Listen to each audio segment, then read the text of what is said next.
Me llamo Marcos Herrera. Durante casi 3 décadas, el mundo creyó que estaba muerto. O peor aún, que había abandonado mis votos sacerdotales para entregarme a una vida mundana. Algunos decían que me volví loco, que me refugié en el alcohol, que me escondía por vergüenza. Pero la verdad, esa que he guardado con el alma rota durante tanto tiempo, es más oscura y dolorosa que cualquier rumor que haya circulado sobre mí. Hoy tengo 70 años y ya no me queda miedo suficiente para callar. Lo que sí me sobra es culpa. Culpa por haberme silenciado cuando otros necesitaban mi voz. Culpa por no haber sido más valiente. Culpa por seguir respirando cuando otros no pudieron hacerlo. Estoy en mi humilde casa, a las afueras de Guadalajara. Afuera llueve y el golpeteo del agua contra los vidrios me recuerda que estoy vivo, que todavía tengo la oportunidad de contar lo que nadie quiso escuchar. El padre Alejandro Mendoza, un joven sacerdote de mirada firme y corazón abierto, está frente a mí, escuchando cada palabra como si de ellas dependiera el rumbo de su vida. Le advertí que lo que iba a contarle sacudiría su fe, que vería a la iglesia con otros ojos. Aún así, insistió. Y ahora sé que ha llegado el momento, porque si no lo digo hoy, quizás mañana no me quede aliento. Todo empezó en 1979. Yo era un sacerdote joven, de apenas 24 años, con 3 años de haber sido ordenado. Había llegado a la parroquia de San Miguel de los Santos, en Dolores Hidalgo, Guanajuato, con la ilusión intacta, creyendo que servir a Dios era también servir a los pobres, a los inocentes, a los olvidados. Aquella comunidad era sencilla, de casas de adobe y techos rojos, con campos de maíz que se perdían en el horizonte. La vida se regía por las campanadas de la iglesia, por la tierra y por la fe. Mis feligreses eran campesinos, vendedores del mercado, mujeres que rezaban el rosario con los ojos cerrados y los hijos al pecho. La misa dominical era una fiesta. Llegaban familias enteras, los abuelos con sus bastones, los niños corriendo entre los bancos de madera, los jóvenes aún con tierra en las uñas, pero limpios de alma. Cada 3 meses nos visitaba el arzobispo Celestino Vázquez, un hombre alto, imponente, de voz tan profunda que las paredes temblaban cuando hablaba desde el altar. Tenía 55 años y un poder que no conocía límites. Su sola presencia bastaba para hacer que los curas se cuadraran y los políticos bajaran la cabeza. En aquellos años yo lo admiraba. Su elocuencia era hipnótica, y cuando hablaba de la voluntad de Dios, uno sentía que el mismísimo cielo lo respaldaba. Para mí, tener su confianza era un signo de estar en el camino correcto. No lo dudaba, hasta que llegaron los primeros signos de algo turbio. Fue en febrero de ese mismo año.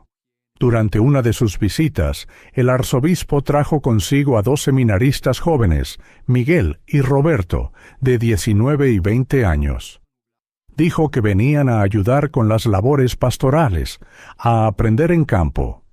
Miguel era delgado, de cabello oscuro y mirada de venado acorralado. Roberto, más robusto, tenía el mismo gesto de alguien que carga un secreto demasiado grande para su juventud. Apenas hablaban. Evitaban mirarme a los ojos. Durante las comidas bajaban la cabeza. Esa primera noche, cuando se quedaron en la casa parroquial, escuché algo que me inquietó. Sollozos apagados detrás de la puerta del arzobispo. Pensé que era una pesadilla, alguna enfermedad. No quise malpensar. Pero a la mañana siguiente, al ver a Miguel oficiar la misa conmigo, noté las marcas. Líneas rojizas en su cuello, disimuladas por el cuello de su sotana. Me acerqué con cuidado después de la misa y le pregunté si estaba bien. Bajó la vista, dijo que no era nada y se alejó. Esa misma tarde, mientras ordenaba libros en la sacristía, escuché voces tras la puerta. Era el arzobispo y otro hombre. No los veía, pero oí fragmentos. La obediencia es esencial, decía Vázquez. ¿Y si alguno habla?, preguntó la otra voz. No lo harán, saben las consecuencias. Sentí que el piso se abría bajo mis pies. No entendía bien qué estaba ocurriendo, pero algo dentro de mí gritaba que aquello no era de Dios. Esa noche decidí quedarme despierto. Quería saber, quería estar seguro. A eso de las 2 de la madrugada, escuché pasos.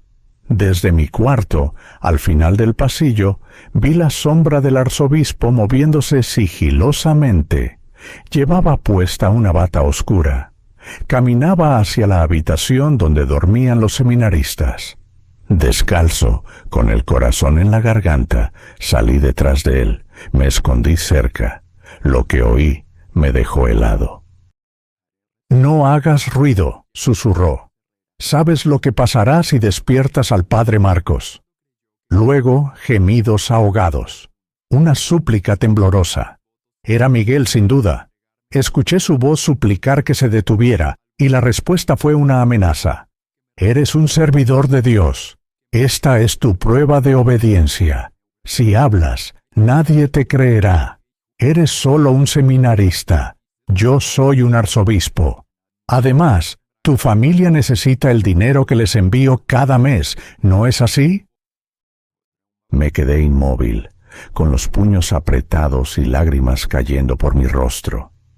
Esa noche duró siglos, y lo peor no fue lo que escuché, sino lo que entendí después. No era la primera vez, no era un caso aislado, era un sistema, un infierno disfrazado de santidad. Desde ese momento supe que mi vida jamás volvería a ser la misma, y peor aún, supe que tenía que hacer algo, aunque hacerlo me costara todo.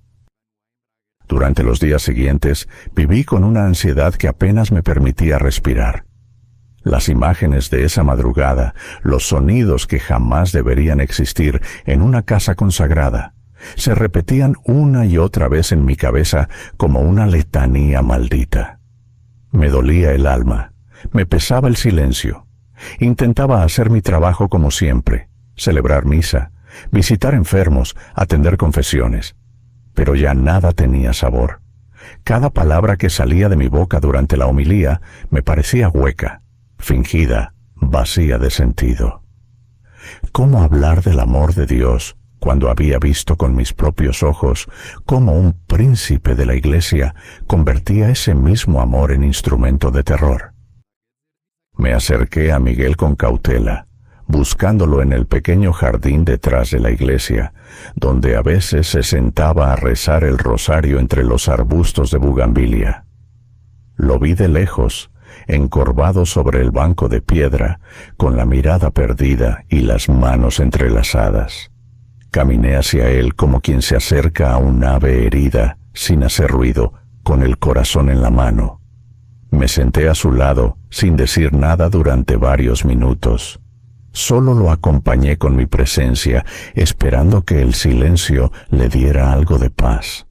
Luego le hablé despacio, con un nudo en la garganta. «Miguel, yo sé lo que está pasando.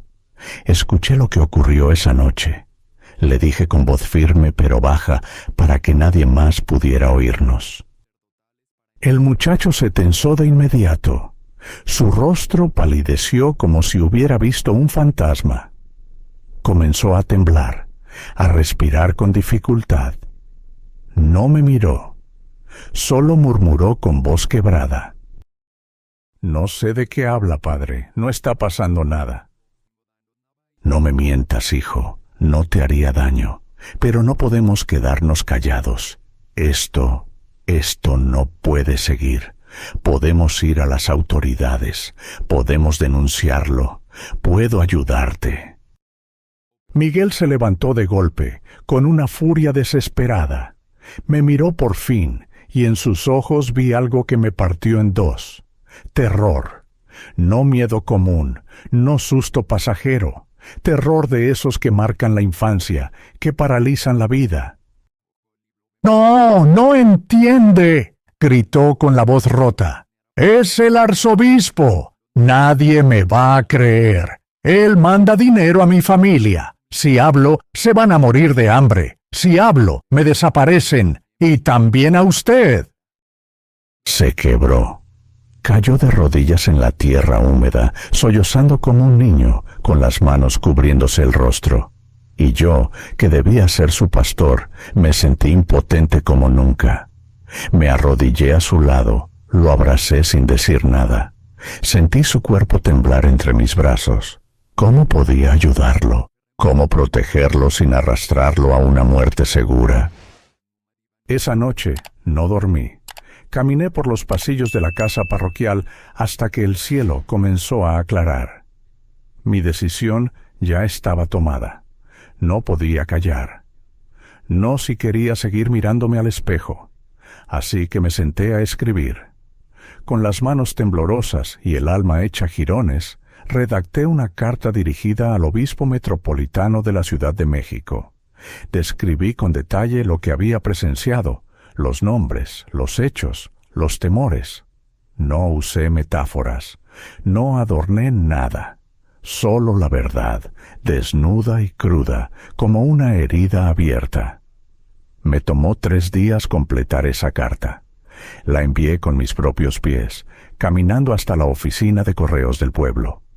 Pagué para que llegara con acuse de recibo. Salí de ahí con el corazón palpitando como si hubiera cometido un crimen. Esperé. Pasaron 2 semanas. En cada misa, en cada visita, en cada amanecer, pensaba que algo cambiaría, que llegaría una investigación, que alguien vendría a ayudar a esos jóvenes. Pero la única respuesta fue un auto negro que se estacionó frente a la parroquia una tarde gris. Del vehículo descendió el arzobispo Vázquez, con 2 hombres trajeados que no tenían nada de clérigos.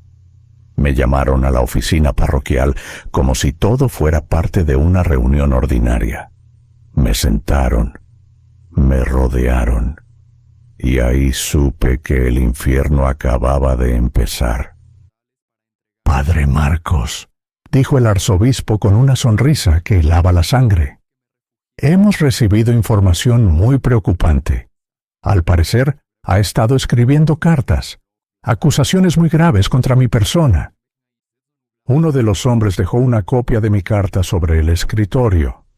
Mis palabras, esas que había escrito con el alma rota, estaban ahora en manos de quien había jurado destruirme. Yo no me moví, no bajé la vista.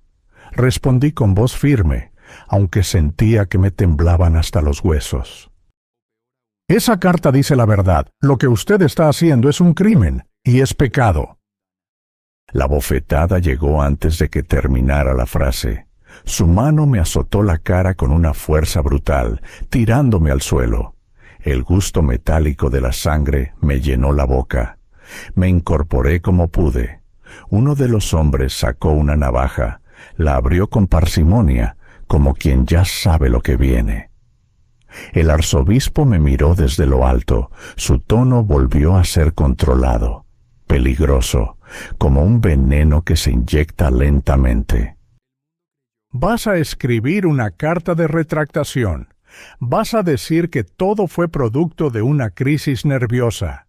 Vas a pedir perdón y vas a solicitar tu traslado a una parroquia remota. Y vas a quedarte callado por el resto de tu vida». Negué con la cabeza. No iba a rendirme tan fácil. Pero entonces su voz bajó y dijo algo que me quebró más que cualquier golpe. «Sería una verdadera lástima que algo le pasara a tu hermana Elena y a sus 2 hijos. En Morelia hay muchos accidentes, ¿sabías? Niños que desaparecen, mujeres que resbalan en las escaleras». Ahí entendí todo. Esto no era solo un hombre enfermo, era una red. un monstruo con tentáculos que llegaban hasta donde yo jamás habría imaginado. Me derrotaron. Me obligaron a escribir la retractación. Con lágrimas cayendo sobre el papel, firmé mi propia sentencia de silencio. Y esa misma noche me enviaron al exilio, a una parroquia perdida entre montañas, lejos de todo, lejos de todos. Creyeron que ahí me apagaría, que ahí moriría lentamente, pero no sabían que aún me quedaba una chispa, y esa chispa, con los años, se haría fuego. La parroquia de Nuestra Señora de los Remedios, en la Sierra de Michoacán, no aparecía ni en los mapas. Era un rincón escondido entre montañas, donde el viento arrastraba el eco de los rezos, y donde las noches eran tan oscuras que uno sentía que el mundo se acababa más allá del último fogón encendido. Me mandaron allí como castigo, como destierro, como entierro en vida. El arzobispo quería que me marchitara en el olvido, que me consumiera en la rutina de misas solitarias y caminos de lodo, que me disolviera como polvo entre los pinos, pero no contaban con algo: el cariño de la gente. Eran apenas unos 300 feligreses dispersos en rancherías lejanas, campesinos, pastores, mujeres de manos agrietadas por el jabón de ceniza, niños con los pies descalzos y la risa intacta. Me recibieron con humildad y con una fe que no necesitaba grandes templos ni palabras rebuscadas. Su espiritualidad era limpia, directa, profunda. Rezaban con el alma, lloraban en silencio, compartían el maíz aunque no les alcanzara. Y en medio de esa sencillez comencé a recuperar algo que creía perdido: la razón por la que alguna vez quise ser sacerdote. Mi casa parroquial era una casita de adobe crudo, con techo de palma que goteaba cada vez que llovía. Tenía una cama de madera, una mesa pequeña y una ventana sin cristal que daba al barranco.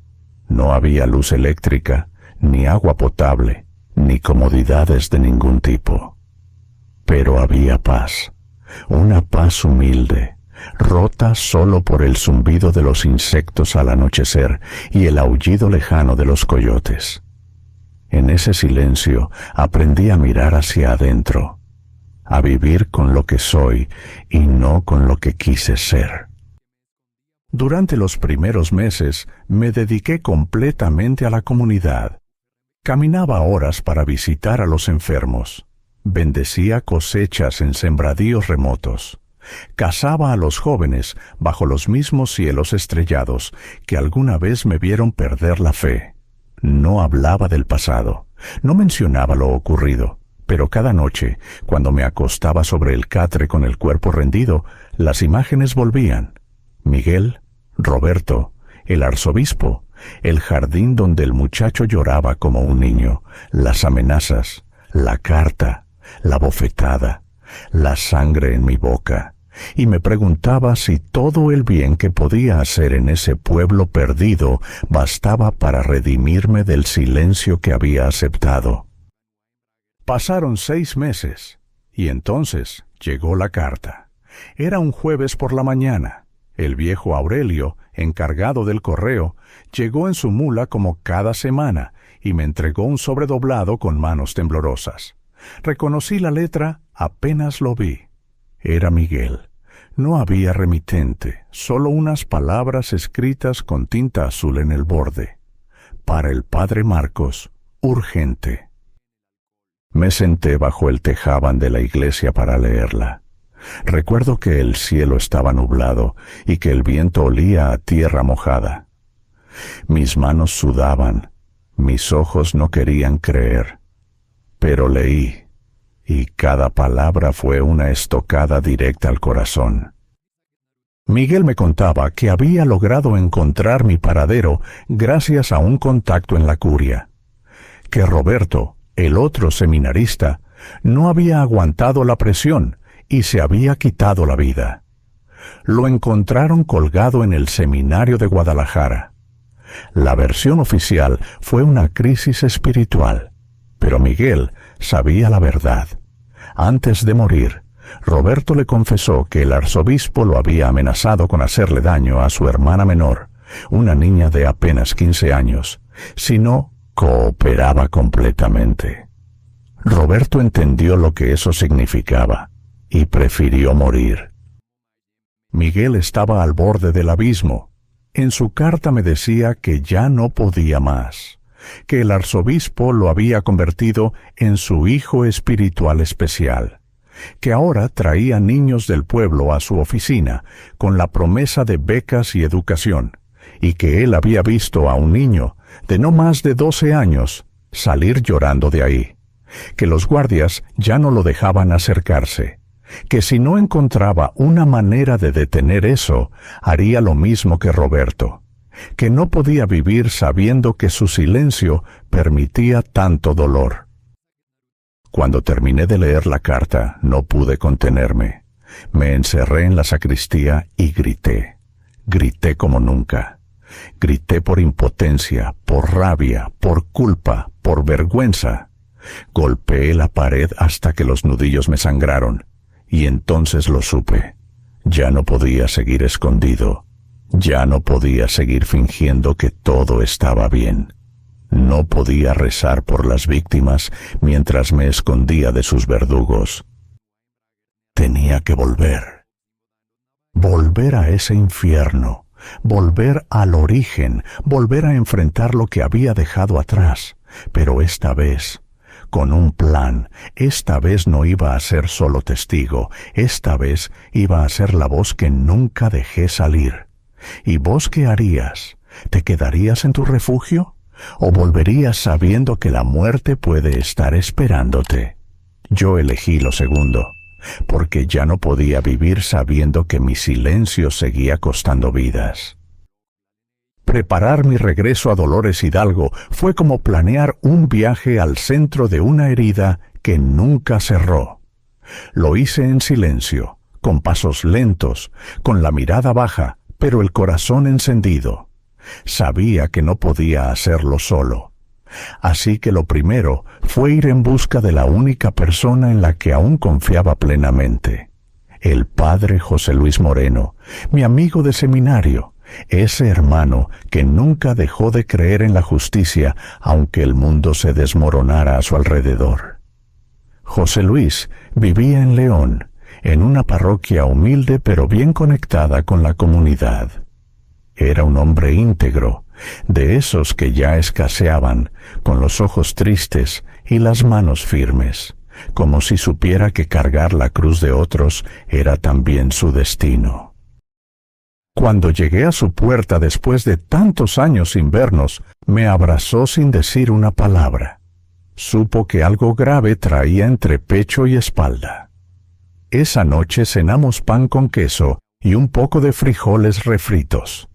Mientras la luz de una vela oscilaba en la mesa, le conté todo, desde la carta que había escrito años atrás, pasando por el exilio en la sierra, hasta la última carta de Miguel y la muerte de Roberto. No omití nada, ni las amenazas, ni el miedo, ni mi propia cobardía. Lo dije todo, como quien se confiesa antes de morir. José Luis me escuchó en silencio. Al terminar, respiró hondo y dijo: «Lo que me cuentas es monstruoso, Marcos, pero también es creíble. Yo he escuchado rumores, ecos de lo que vos ahora me confirmás. Lo de Vázquez no es nuevo, pero nadie ha tenido pruebas. Vos tenés la historia, la memoria y ahora esa carta. Y quizás, con suerte, más evidencia». Le pedí ayuda. Necesitaba volver a Dolores sin que supieran que regresaba. Necesitaba encontrar documentos, testigos, cualquier cosa que pudiera usar para llevar el caso más allá del susurro. José Luis no lo dudó. Me consiguió ropa común, una cámara pequeña, una red de contactos discretos entre sacerdotes que habían sido marginados por hablar demasiado. En el transcurso de unos días, recogimos fragmentos de una verdad más grande de lo que imaginábamos.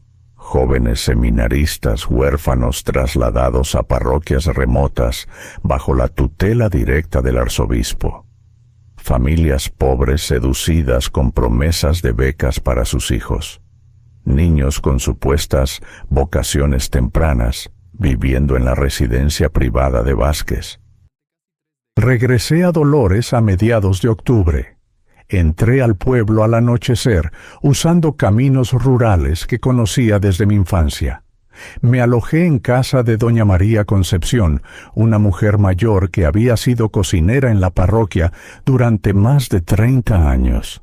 Al verme, se le llenaron los ojos de lágrimas. «Padre Marcos, yo sabía que usted no estaba muerto. Siempre lo supe. Ese hombre, ese demonio, ha hecho cosas horribles desde que usted se fue». Esa noche me contó lo que había visto en los últimos años. Niños que entraban a la casa parroquial de madrugada, madres que vendían su silencio a cambio de ayuda para comprar medicinas. Me habló de un niño en particular, Pedrito Ramírez, 11 años, hijo de una mujer enferma a la que el arzobispo le prometió pagar el tratamiento si el niño asistía a unos retiros especiales. Desde entonces, el niño no hablaba, no comía, se despertaba gritando. Mi pecho se cerró como si alguien me apretara el alma con las 2 manos. Sabía que esa misma noche tenía que hacer algo, no podía esperar. Me preparé para entrar a la parroquia en la madrugada. Recordaba cada rincón de ese lugar. Sabía que la ventana de la cocina seguía sin seguro.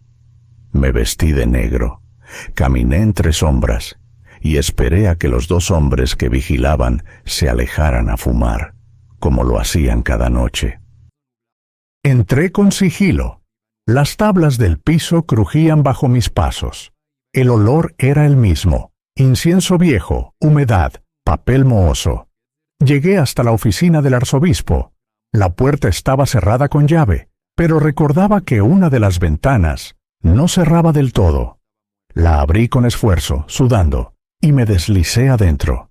Allí, bajo la luz de una linterna pequeña, comencé a revisar los cajones. Encontré una libreta. No era cualquier libreta. Tenía nombres, edades, comentarios, clasificaciones.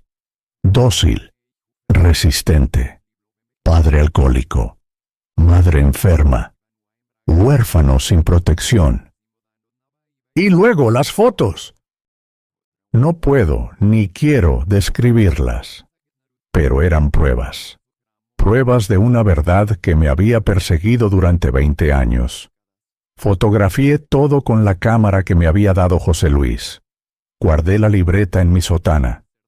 Me disponía a salir cuando escuché pasos. Apagué la linterna. Corrí hacia la ventana. Estaba a medio camino de salir cuando la puerta se abrió. ¡Alto ahí!, gritó una voz que reconocí de inmediato. Era uno de los guardias. Salté. Caí sobre las piedras del jardín.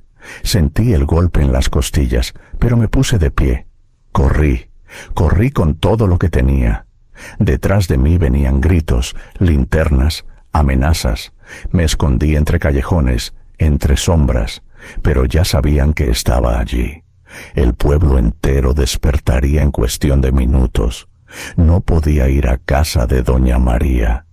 No podía ir con José Luis. Pensé rápido. Y entonces lo recordé. El cementerio antiguo. El mausoleo abandonado donde de niño me escondía para rezar, para llorar, para soñar. Ahí me dirigí. Ahí pasé el día siguiente, oculto entre nichos rotos y telarañas, escuchando el eco de las patrullas buscando al padrecito traidor. Pensé que esa sería mi tumba, pero el destino aún no había terminado conmigo. Esa noche decidí que haría lo imposible por entregar esas pruebas a alguien que pudiera usarlas, porque si yo caía, al menos dejaría una chispa encendida, una verdad lista para arder. Esperé a que el pueblo durmiera de nuevo, a que las linternas dejaran de barrer las calles, a que el eco de los pasos se apagara en la distancia. Cuando sentí que el silencio volvía a reinar en Dolores, salí del mausoleo como un fantasma. No sabía si era madrugada o solo un rato después del anochecer. No sentía las piernas, ni el estómago, ni el miedo. Me guiaba un solo pensamiento: tenía que entregar las pruebas. Y el único hombre capaz de recibirlas, sin traicionarlas, era el padre Alejandro Mendoza, un joven sacerdote recién llegado a una parroquia vecina, del que José Luis me había hablado con esperanza. Decía que era recto, valiente, ajeno a las redes de poder que aún protegían al arzobispo Vázquez. Pero llegar a él implicaba volver a cruzar el pueblo, donde me buscaban con furia. Pensé en pedir ayuda a doña Carmen, una anciana que vivía sola en las afueras y que quizás pudiera prestarme un burro para escapar por los caminos de sierra. Caminé en la oscuridad, escondiéndome en sombras, agachado tras bardas, atento a cada ruido. Cuando estaba por llegar a su casa, una linterna me iluminó la cara de lleno. Me quedé ciego unos segundos por el resplandor. «Por fin te encontramos, padrecito traidor», dijo una voz que me heló la sangre. Era Vázquez, en persona, flanqueado por 3 hombres. No vestía sotana, sino una chamarra de cuero oscura. Sus ojos, acostumbrados a fingir dulzura, ahora ardían con rabia contenida. Me rodearon. Yo no tenía fuerzas ni para correr. Tampoco valía la pena. Era el final. «¿Traidor?», le dije, intentando mantenerme en pie con dignidad. «¿Quién es el verdadero traidor aquí? ¿El que denuncia los crímenes o el que los comete bajo el manto de lo sagrado?» Vázquez se me acercó lentamente. La linterna ahora lo iluminaba a él. Su rostro se tensó. No era un sacerdote en ese momento. Era un animal herido, acorralado por la posibilidad de que su imperio de silencio se viniera abajo. «Vos nunca entendiste nada, Marcos», me dijo con voz baja, casi paternal. «La Iglesia no es solo fe, es poder. Y el poder no se negocia, se ejerce. Esos muchachos, esos niños, son peones en una guerra que vos no alcanzás a comprender». «Son víctimas inocentes», grité con toda la rabia que me guardé durante años. «Roberto está muerto por tu culpa. Miguel está al borde del suicidio. ¿Cuántos más, Vázquez? ¿Cuántos vas a destruir para seguir sintiéndote invencible?» Entonces, sin aviso, volvió a golpearme. Esta vez con la palma abierta, pero con tanta fuerza que caí al suelo como un saco. Sentí el sabor de la sangre en la boca y el ardor punzante en la mejilla. Uno de sus hombres sacó una navaja que brilló bajo la luz de la linterna. «Vas a tener un accidente», dijo Vázquez, casi susurrando, agachado junto a mí. El pobre padre Marcos, perturbado por sus delirios, cayó en un barranco mientras huía de sus responsabilidades. ¡Qué tragedia! Pero esas cosas pasan. Y entonces mentí con una fe que no sabía que tenía. «Ya es tarde», le dije. «José Luis tiene copias de todo. Si me matás, lo va a entregar al Vaticano. Vos ya no tenés cómo pararlo». Se detuvo. Dudó. Esa fue mi ventaja. Lo vi calcular. Uno de sus hombres murmuró: «Está mintiendo». «Tal vez», respondió Vázquez. «Pero no podemos arriesgarnos. También tendremos que silenciar a José Luis». Y al oír su nombre, algo dentro de mí estalló. Me lancé con lo poco que me quedaba de energía. Lo golpeé en el estómago con el hombro, lo hice retroceder. Pero los otros 3 se abalanzaron sobre mí. Uno me cortó la cara con la navaja. La sangre comenzó a brotar de inmediato, caliente, espesa. Me dejaron en el suelo, jadeando, la cara ardiente y las costillas dolidas.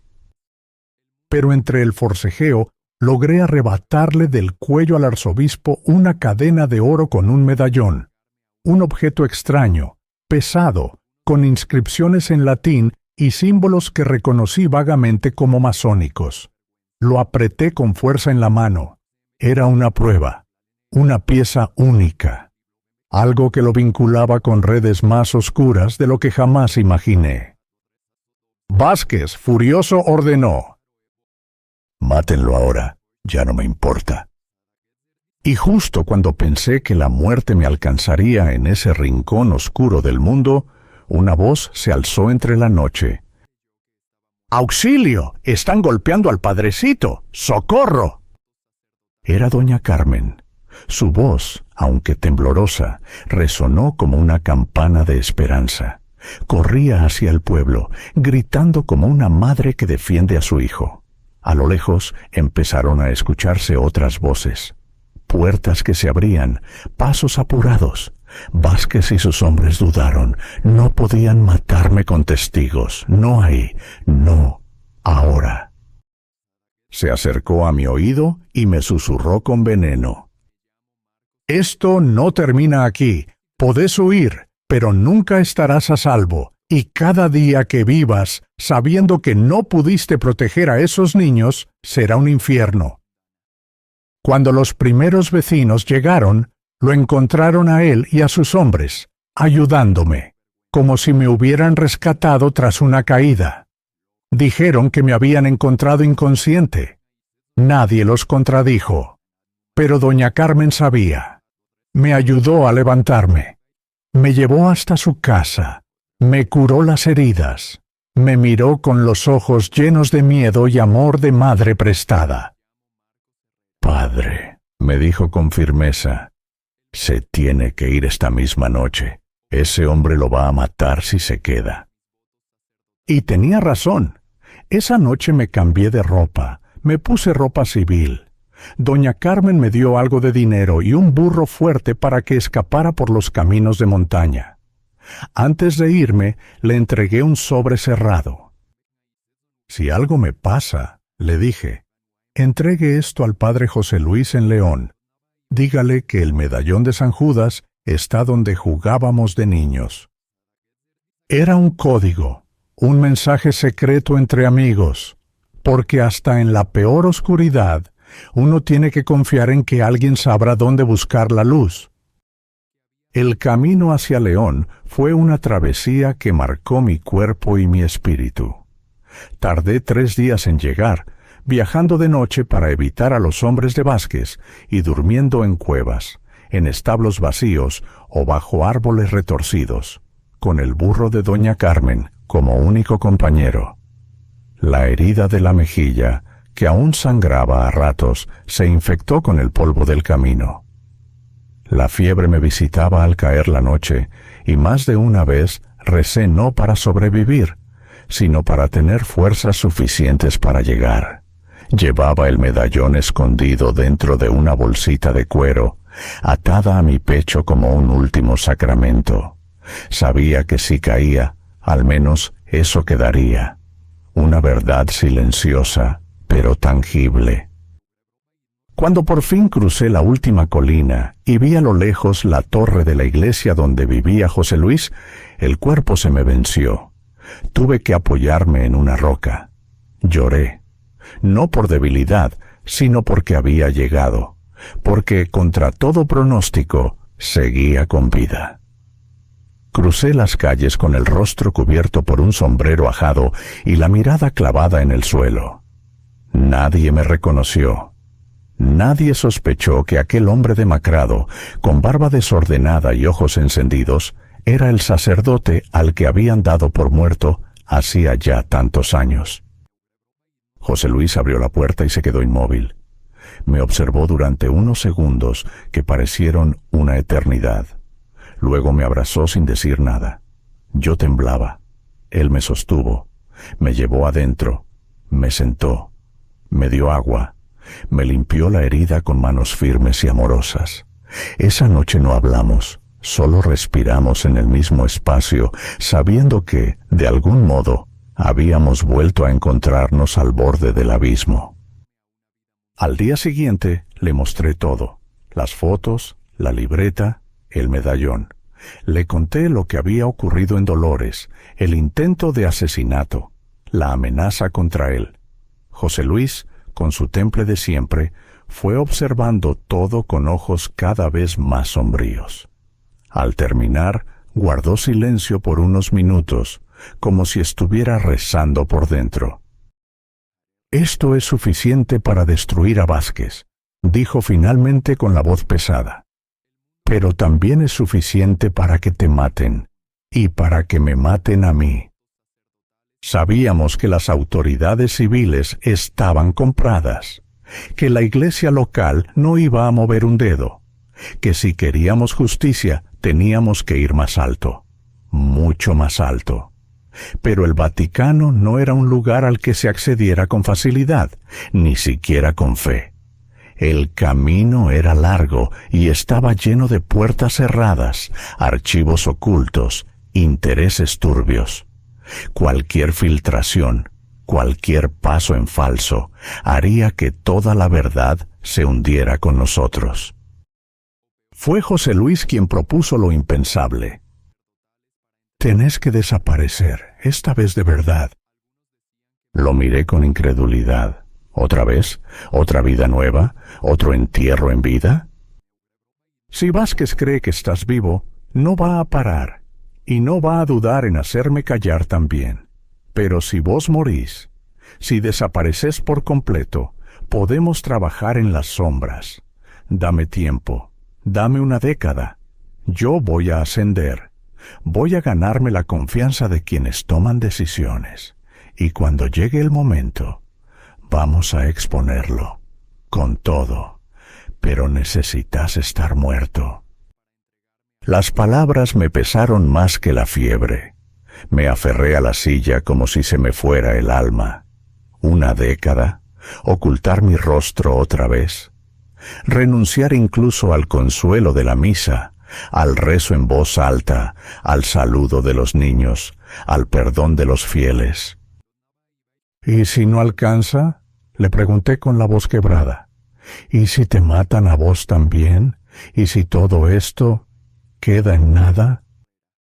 Me tomó las manos. Las suyas estaban firmes, tibias, decididas. «Entonces, al menos lo intentamos, y eso ya es más de lo que muchos hacen». Y acepté, porque no me quedaba otra cosa, porque prefería vivir en el anonimato con una esperanza remota, que seguir expuesto en un mundo donde los inocentes seguían muriendo en silencio. José Luis fue quien organizó todo. Un cuerpo sin nombre, de un hombre con mi estatura, muerto en un accidente vial, fue recuperado de la morgue. Se le colocaron mis documentos, se le vistió con mi ropa, y fue arrojado a un barranco en la sierra, como quien entierra una historia que no puede contarse. Días después, la noticia se difundió. El padre Marcos Herrera, desaparecido meses atrás, había sido hallado muerto. El obispo local confirmó su identidad. El arzobispo Vázquez presidió la misa de despedida, llorando frente al altar, hablando de un joven sacerdote que había sucumbido al peso de la fe. Esa misma semana yo cruzaba hacia el norte del país con una nueva identidad: Manuel Rodríguez. Documentos falsos, una vida prestada y un alma desgarrada. ¿Y vos qué harías? ¿Serías capaz de morir en vida por una causa que quizás nunca se concrete? ¿Serías capaz de borrar tu nombre, tu historia, tu rostro, para que otros algún día puedan decir la verdad en voz alta? Yo lo hice. Y no por valentía. Lo hice porque ya no podía seguir viviendo sabiendo que no había hecho todo lo posible. Porque no hay paz en la comodidad cuando el horror se esconde detrás del silencio. Los primeros años como Manuel Rodríguez fueron duros, más de lo que hubiera imaginado.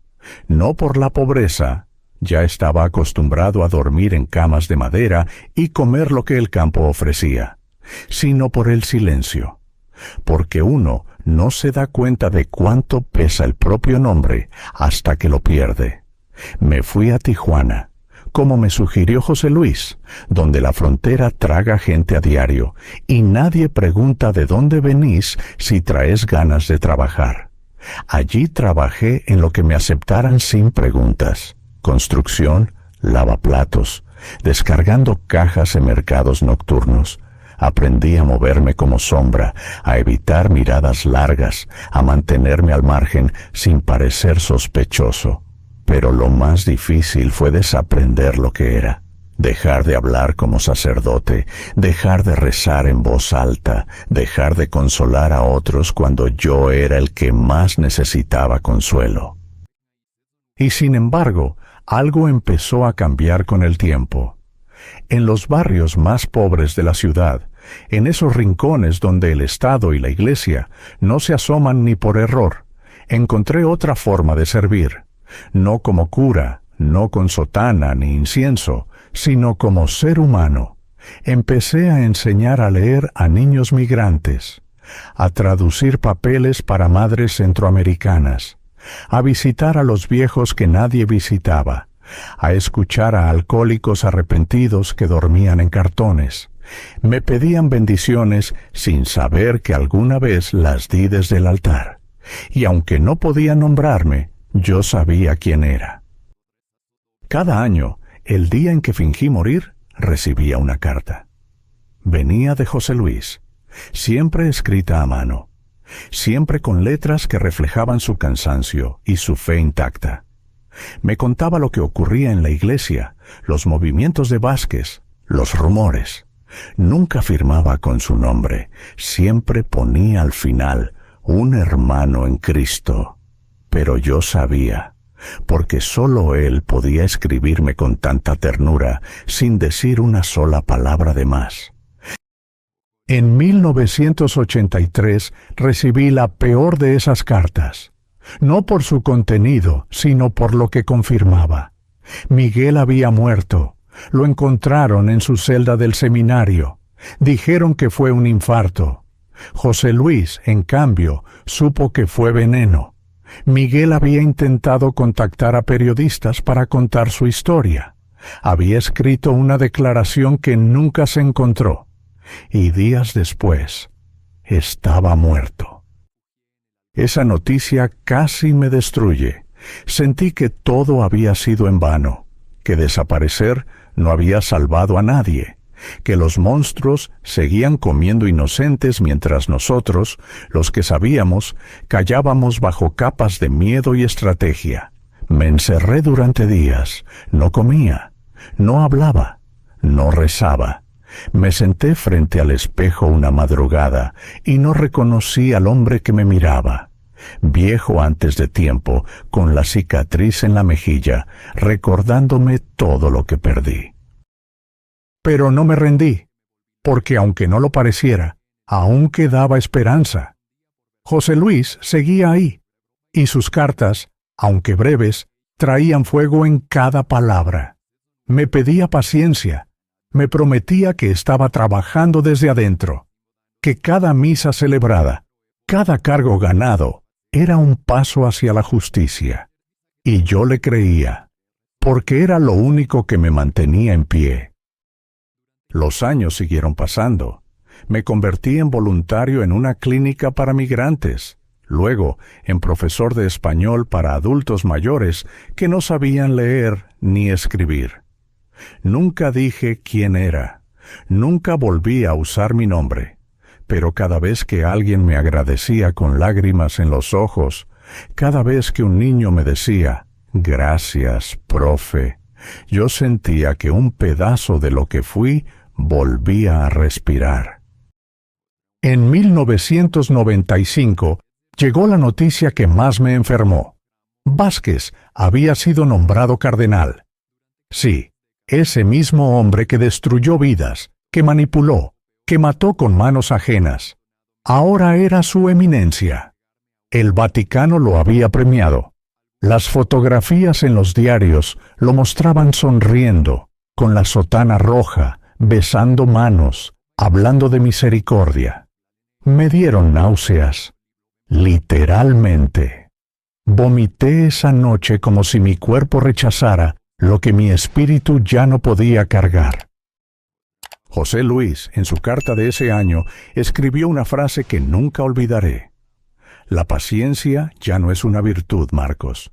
Es complicidad, pero aún no es tiempo.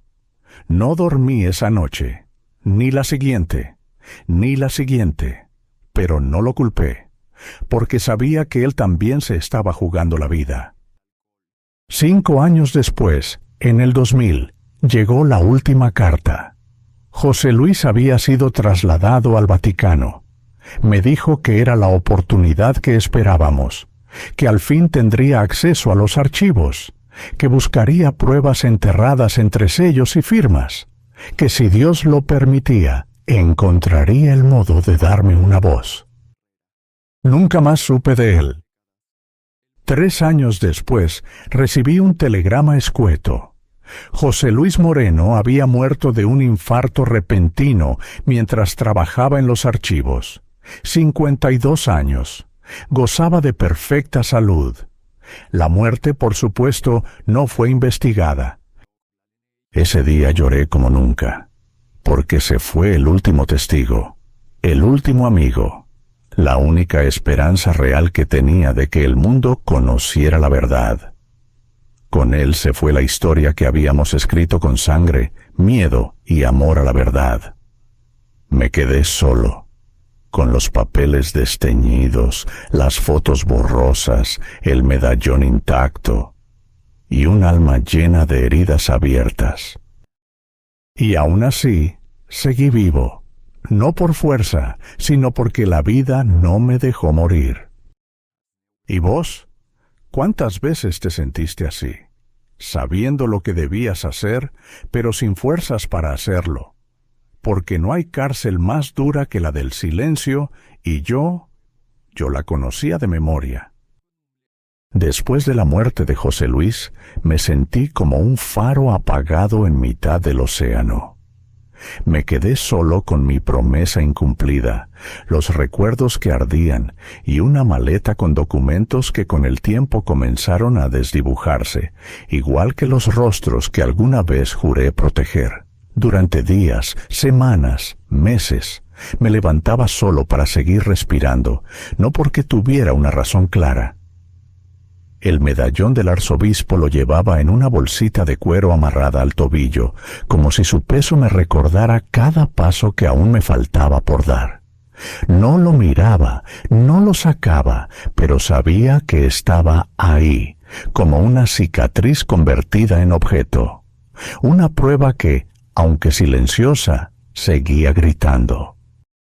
Los años que siguieron fueron lentos, como si el tiempo ya no tuviera prisa por pasar. Cambié de ciudad varias veces.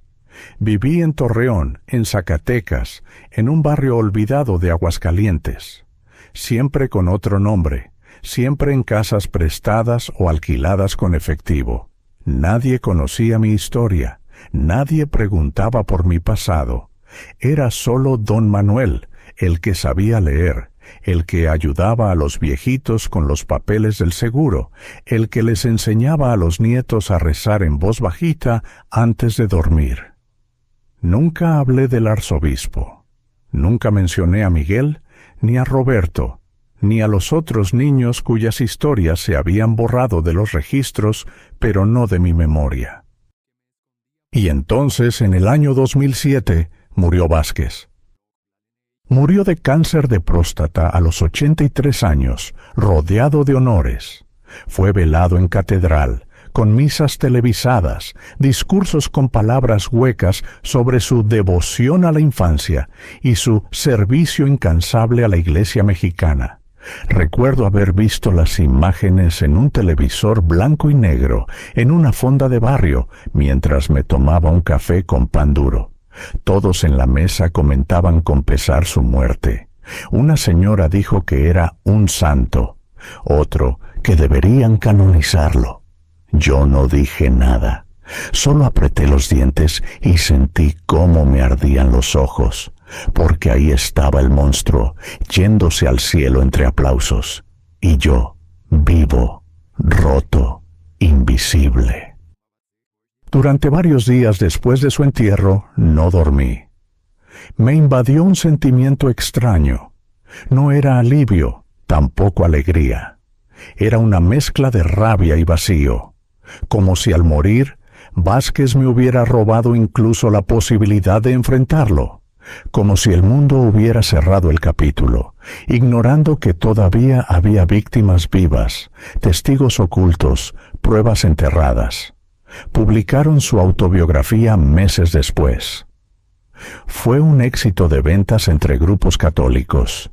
En ella hablaba de su amor por los jóvenes, de su compromiso con los pobres, de su fe inquebrantable. No pude terminarla. Cada página me revolvía el estómago. Era como ver una foto falsa del infierno pintada con acuarelas celestiales. Pero su muerte, sin que yo lo supiera entonces, también me había dado algo: libertad. Por primera vez en casi 30 años, no tenía que temer que me encontrara. Podía empezar a pensar en hablar. No lo hice de inmediato. Me llevó años más reunir el valor. ¿Cómo contarlo? ¿A quién? ¿Quién iba a creerle a un viejo que durante décadas usó un nombre falso y cargaba con papeles arrugados como únicas pruebas? Sin José Luis, sin curas honestos en mi entorno, me parecía una batalla imposible.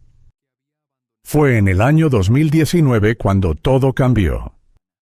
Un joven sacerdote, el padre Alejandro Mendoza, recién llegado a Guadalajara desde Roma, comenzó a hacer preguntas. Tenía fama de estudioso, pero también de valiente. Había trabajado en comisiones de investigación de abusos en Europa. Su llegada no pasó desapercibida. Lo vi por primera vez en el mercado. Alto, delgado, de mirada serena pero incisiva. Preguntaba por casos antiguos. Buscaba inconsistencias en los archivos. Y una tarde, mientras compraba fruta, lo escuché preguntar por el padre Marcos Herrera. Se me detuvo el corazón. Describía mi rostro con precisión.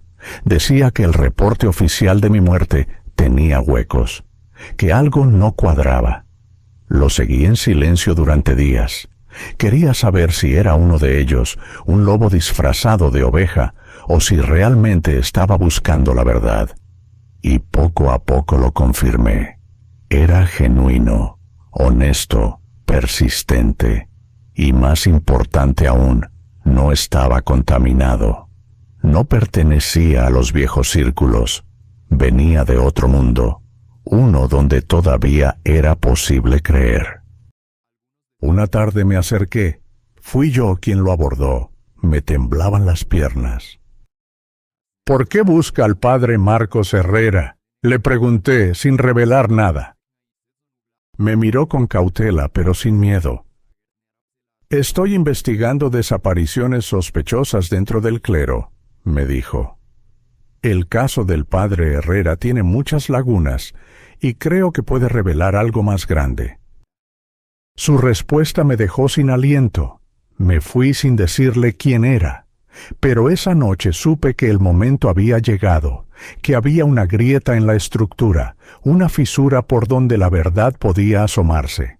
Me costó semanas prepararme, días enteros practicando frente al espejo cómo iba a empezar la confesión, cómo iba a probar que yo era yo. Finalmente, una mañana de septiembre, toqué a su puerta y le dije: «Padre Mendoza, yo soy Marcos Herrera y estoy listo para contarle todo». ¿Y sabes qué hizo? No se rió, no dudó, no me interrumpió. Se sentó, me ofreció un café y me escuchó.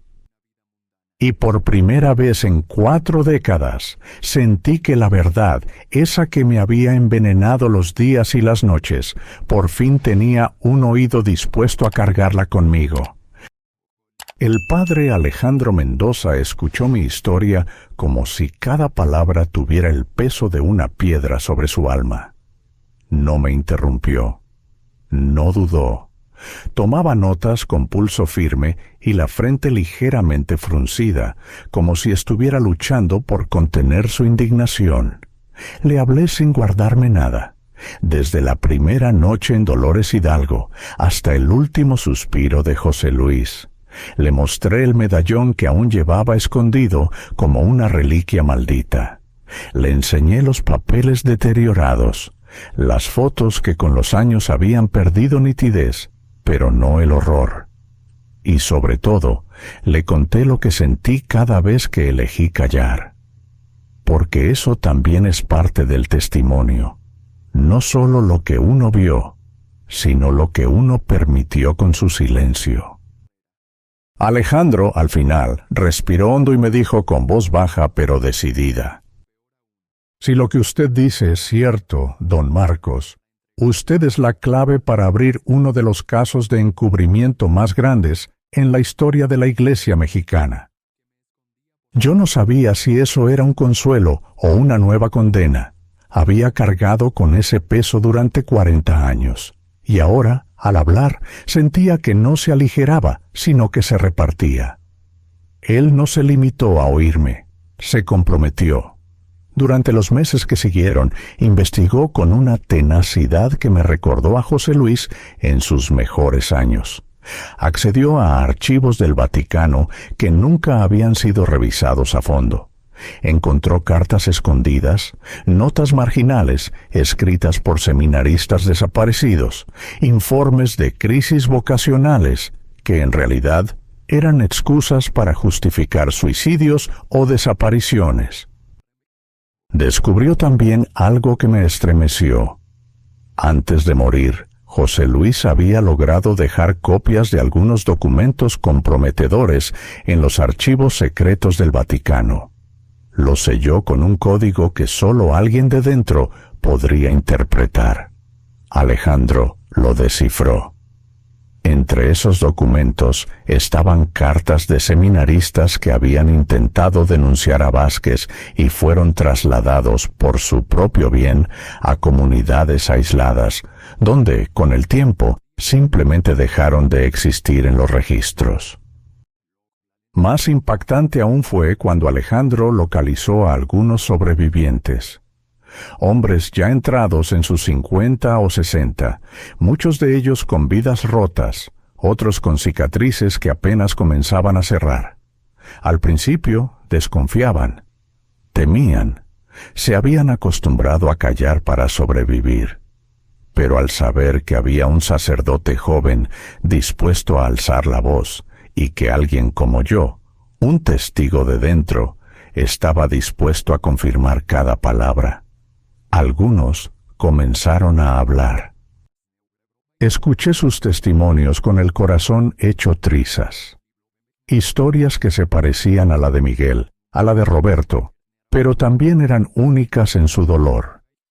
Uno hablaba de un retiro espiritual, donde lo encerraron durante días en una habitación sin ventanas. Otro recordaba cómo su madre recibió una máquina de coser nueva el mismo día que él regresó con las manos temblando del seminario. Todos tenían en común una cosa: nunca antes alguien les había dicho, «Te creo». Alejandro me insistía en hacer pública mi historia. Decía que con sus contactos en Roma podía asegurar que el caso fuera escuchado por las autoridades correctas, incluso por la Comisión Pontificia para la Protección de Menores. Pero yo seguía dudando, no por cobardía, sino porque sabía lo que implicaba. Salir a la luz significaba admitir que había vivido bajo una identidad falsa durante décadas, que había cometido un delito, que no era un mártir intocable, sino un hombre que también erró por miedo. Además, tenía 70 años. El cuerpo ya no me respondía igual. Me dolía la espalda al levantarme. A veces se me nublaba la vista. Y en las noches, cuando llovía, la cicatriz de la mejilla ardía como una señal de tormenta. «Don Marcos», me dijo Alejandro una tarde mientras compartíamos un café, «usted le prometió a su amigo que contaría la verdad cuando llegara el momento. ¿No cree que ese momento ya llegó?» No supe qué decirle en ese instante, pero esa noche, mientras me acostaba en mi cama sencilla, mirando el techo agrietado de mi casa en las afueras de Guadalajara, pensé en Miguel, en Roberto, en Pedrito Ramírez, en los niños sin nombre, en los padres que nunca supieron, en las madres que lo intuyeron todo y callaron por desesperación. Y pensé también en José Luis, en su fe ciega, en sus cartas, en su último gesto de amor al esconder esos documentos, aún sabiendo que podían matarlo. Me levanté en plena madrugada, prendí una vela, abrí la libreta donde había escrito los nombres que aún recordaba, y comencé a redactar mi declaración, una por una, palabra por palabra, como si cada letra fuera un acto de justicia. No sabía si me iban a arrestar, no sabía si me iban a creer, pero sí sabía algo, que el silencio ya no era una opción. En diciembre de ese mismo año, firmé una declaración jurada ante notario, acompañado por el padre Alejandro. El documento fue enviado a instancias civiles y eclesiásticas. Por primera vez en 40 años, la verdad salió de mis labios y quedó registrada en papel. Y aunque el mundo no cambió de la noche a la mañana, algo dentro de mí sí lo hizo. Por fin sentí que ya no estaba solo. Por fin comprendí que sobrevivir, aunque parezca una derrota, puede ser también un acto de resistencia. ¿Y vos? ¿Alguna vez tuviste que vivir con una verdad que te quemaba por dentro? Yo aprendí que el silencio puede ser un refugio, pero nunca será una redención. Y que cuando alguien finalmente te escucha, ese instante, aunque breve, vale más que toda una vida escondida. Hoy, mientras termino de contarle esta historia al padre Alejandro, sentado frente a la ventana por donde entra la luz suave de la mañana, siento que algo dentro de mí se ha liberado. No sé qué pasará ahora. No sé si enfrentaré cargos por haber vivido con una identidad falsa durante casi 40 años. No sé si la Iglesia, en su parte más oscura, intentará desacreditarme una vez más. Tampoco sé si alguien allá afuera tendrá el valor de retomar esta lucha y llevarla hasta donde yo ya no pueda. Pero sí sé una cosa, la culpa ha dejado de pesar más que el miedo. Después de tantos años escondido, exiliado dentro de mí mismo, al fin puedo respirar sin bajar la mirada. Me acostumbré a la soledad, pero no me rendí. No lo hice por venganza. Lo hice por Miguel, por Roberto, por Pedrito, por tantos otros que no tuvieron la oportunidad de sobrevivir. Y lo hice por José Luis, que entregó su vida buscando el momento justo. Esta vez, el momento llegó. Tal vez tarde, tal vez con las fuerzas ya mermadas, pero llegó. Muchos me preguntan si todavía creo en Dios después de todo lo que viví. Y la respuesta, aunque parezca contradictoria, es sí. Porque aprendí que la fe verdadera no habita en las sotanas bordadas, ni en las catedrales imponentes. Habita en la madre que calla para no perder a su hijo. En el joven que resiste el abuso y aún así encuentra la manera de seguir. En el sacerdote que desde su humildad decide arriesgarlo todo por la verdad. Dios, para mí, no estuvo en los discursos del arzobispo ni en los altares bañados en oro. Estuvo en cada acto de valentía callada, en cada mano tendida en la oscuridad, en cada lágrima que no se dejó secar por vergüenza.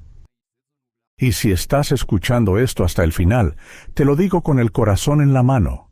Nunca es tarde para hablar. Nunca es tarde para contar tu verdad. Aunque el mundo esté en silencio, aunque nadie parezca oírte, alguien, en algún rincón, en algún momento, va a escucharte, como el padre Alejandro me escuchó a mí. Gracias por quedarte conmigo hasta el final de esta historia. Gracias por prestarme tu oído y tu tiempo. Tal vez no nos conozcamos, tal vez estemos separados por distancia o idioma, pero si esta historia te tocó el alma, entonces ya estamos más cerca de lo que crees. Y ahora te quiero pedir algo simple, pero muy importante. Si llegaste hasta aquí, deja en los comentarios de qué país o ciudad sos. Me gustaría saber hasta dónde llegó esta verdad. Y si esta historia te conmovió, si sentiste algo en el pecho al escucharla, te invito a darle me gusta al video y suscribirte al canal. Aquí seguimos contando historias que importan, historias reales, historias que merecen ser escuchadas. Gracias por acompañarme. El silencio por fin ha sido roto.